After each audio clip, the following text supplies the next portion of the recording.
श्रीमन्नारायण नारायण नारायण श्रीमन्नारायण नारायण नारायण श्रीमन्नारायण नारायण नारायण श्रीमन्नारायण नारायण नारायण श्रीमन्नारायण नारायण नारायण श्रीमन्नारायण नारायण नारायण श्रीमन्नारायण नारायण नारायण श्रीमन्नारायण नारायण नारायण श्रीमन्नारायण नारायण नारायण श्रीमन्नारायण नारायण नारायण श्रीमन्नारायण नारायण नारायण श्रीमन्नारायण नारायण नारायण। रंगनाथ भगवान की जय, लक्ष्मी नारायण भगवान की जय।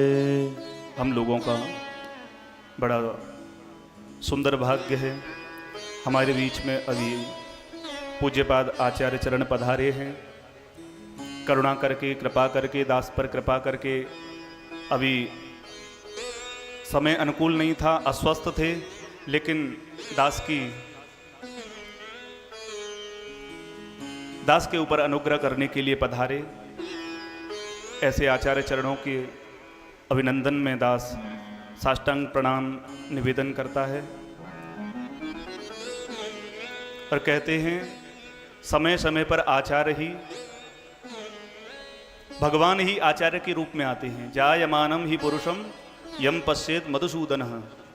वो कृपा करके आते हैं और हम लोगों पर कृपा करते हैं, उसी से हम लोग कुछ कर पाते हैं। तो पूज्यपाद आचार्य चरणों से निवेदन है, हम सभी भक्तों को दो शब्दों में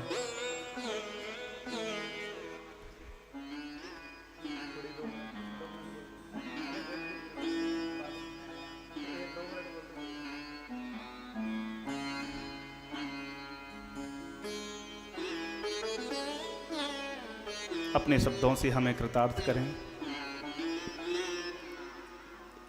बोलिए श्री वृंदावन बिहारी लाल की जय, बाल कृष्ण लाल की जय, श्री गोदारंगनाथ भगवान की जय।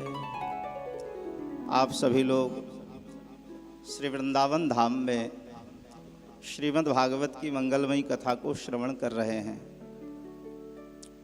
ज्येष्ठ मास, आज एकादशी की तिथि भी है, तो गंगा दशहरा से ये कथा प्रारंभ हुई है।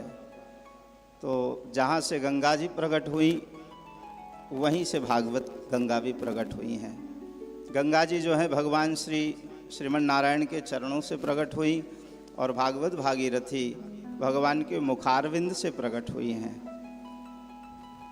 तो वृंदावन धाम में श्रीमद् भागवत की कथा को श्रवण करना एक आचार्य के मुख से, जो परंपरागत ढंग से जिन्होंने श्रीमद् भागवत कथा का अध्ययन किया है, और वृंदावन धाम में भी श्री रंगनाथ मंदिर में यह दिव्य देश है ना।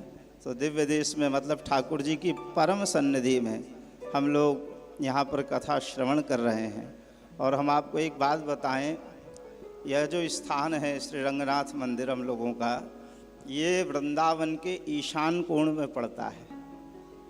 तो देवताओं का ये स्थान स्वतः है। वृंदावन धाम में भी जो ये रंगनाथ मंदिर का जो क्षेत्र है, ये ईशान कोण का क्षेत्र है, मतलब ये देवस्थान है। किसी भी तीर्थ का ईशान कोण वो और विशेष महत्व उसका बढ़ जाता है। हमने भी यहाँ पर एक बार भागवत कथा करी है, तो भगवान रंगनाथ की सन्निधि मिल गई। अब हमारे आचार्य जी दिन प्रतिदिन अपने संप्रदाय के विषय को लेकर और श्रीमद् भागवत की ज्ञान गंगा को नित्य निरंतर इसी तरह से प्रवाहित करते रहेंगे। अभी भीष्म चरित्र की कथा श्रवण करा रहे हैं महाराज जी। भीष्म स्तुति का वर्णन कर रहे थे, बड़ा ही सुंदर लग रहा है। भीष्म स्तुति में भीष्म पितामह भगवान से कहते हैं, प्रभु ये मेरी मति कुंवारी है और मैं इस अपनी मति रूपी कुंवारी कन्या का विवाह आपसे ही कर सकता हूँ। और देखिए, ये भीष्म पितामह जैसे योगी पुरुष ही कह सकते हैं कि मेरी मति कुंवारी है। उन्होंने अपनी मति को, शरीर उनका संसार की सेवा में लगा रहा सारा जीवन, लेकिन उन्होंने अपनी मति जो है वो भगवान की ही सेवा में लगा कर रखी। भगवान से अन्यत्र उन्होंने अपनी मति को कहीं नहीं लगाया और अंत में भगवान की स्तुति करते हुए, अपनी मति को भगवान के चरणों में समर्पित करते हुए भीष्म पितामह ने अपने आप को भी भगवान के चरणों में समर्पित कर दिया। तो ऐसी दिव्य कथा वृंदावन धाम में, और उसमें भी आचार्य जी के मुख से, हम तो इनकी कथा बहुत पसंद करते हैं, हमेशा इनको कहते हैं आपका जो भी हुआ करे हमको लिंक भेज दिया करो, हम सुनते हैं और बड़ा ही मन प्रसन्न होता है। कल हम आ नहीं पाए लेकिन हम पूरी कथा सुन रहे थे। हमने कहा आज तो बड़ा विलंब तक कथा करी, बहुत देर तक कथा कल चली है। तो वृंदावन धाम में देखिए, जब हम लोग तीर्थ में कथा श्रवण करते हैं तो वहाँ समय की कोई मर्यादा नहीं रह जाती है। सुखदेव जी की भागवत कथा जब प्रारंभ हुई राजा परीक्षित को श्रवण कराने के लिए, तो उसमें कहीं कोई विराम विश्राम नहीं था, नित्य निरंतर। चौथे दिन सुखदेव जी कहते हैं राजा परीक्षित से कि राजन 4 दिन बीत गए, अभी तक तुमने अन्न ग्रहण नहीं किया, जलपान नहीं किया, कुछ जलपान कर लो, कुछ फलाहार आदि कर लो, फिर आगे कथा सुना देंगे। राजा परीक्षित ने कहा महाराज अब दूसरे किसी जलपान की इच्छा नहीं, अब दूसरे कुछ फलाहार की इच्छा नहीं, अब तो बस भागवतामृतम का हम पान कर रहे हैं, आप उसको कराइए, उसी से हम तृप्त हो रहे हैं।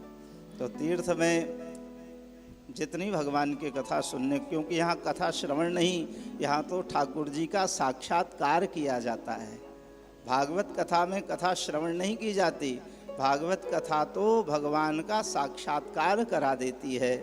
आचार्य जी अपने मुखारविंद से वर्णन करते हैं, आप ध्यान मग्न होकर कथा श्रवण करेंगे तो आपको सीधे सीधे सब सामने दिखने लग जाता है, प्रत्यक्ष साक्षात्कार कराने वाली है। श्रीमद् भागवत की कथा को श्रवण करने मात्र से हमारे चित्त में भगवान श्री हरि का प्रादुर्भाव हो जाता है, ठाकुर जी प्रकट हो जाते हैं। अरे कथा श्रवण करने नहीं, केवल संकल्प मात्र कर लेने से कि हम भागवत कथा श्रवण करेंगे, जिस दिन से हम अपने मन में यह संकल्प ले लेते हैं कि हम भागवत कथा श्रवण करेंगे, उसी समय से भगवान श्री हरि हमारे चित्त में प्रकट हो जाते हैं। तो आप लोग तो वृंदावन धाम में ठाकुर जी के परम सानिध्य में बैठकर कथा श्रवण कर रहे हैं, आपको तो ठाकुर जी का साक्षात्कार होगा ही होगा। ये परम की प्राप्ति कराने वाला शास्त्र है, ये आपको परम की प्राप्ति कराए बगैर नहीं छोड़ेगा। श्लोकार्धम श्लोकपादम वा, पूरी भागवत भी सुनने की ज़रूरत नहीं, भागवत का एक श्लोक भी यदि हम लोग श्रवण कर लें, आधा श्लोक भी, एक पद भी श्रवण कर लें, यहाँ तक कि एक अक्षर भी श्रवण कर लें, तो भी महाराज हमें भगवान की प्राप्ति होती है। इसीलिए आचार्य जी के मुख से श्री पद्म माधव जी महाराज, जो कि इस समय बहुत सुंदर कथा कर रहे हैं, ठाकुर जी के कृपा इनके ऊपर ऐसी ही बनी रहे और ये सदा सर्वदा निरंतर इसी प्रकार से ठाकुर जी की कथा श्रवण कराते रहें हम लोगों को। देश विदेश में चारों तरफ इनकी यश कीर्ति फैले, ऐसी हम लोगों की शुभकामनाएं हैं और इसी प्रकार से भगवान की कथा को सदा श्रवण कराते रहें। बोले वृंदावन बिहारी लाल की जय।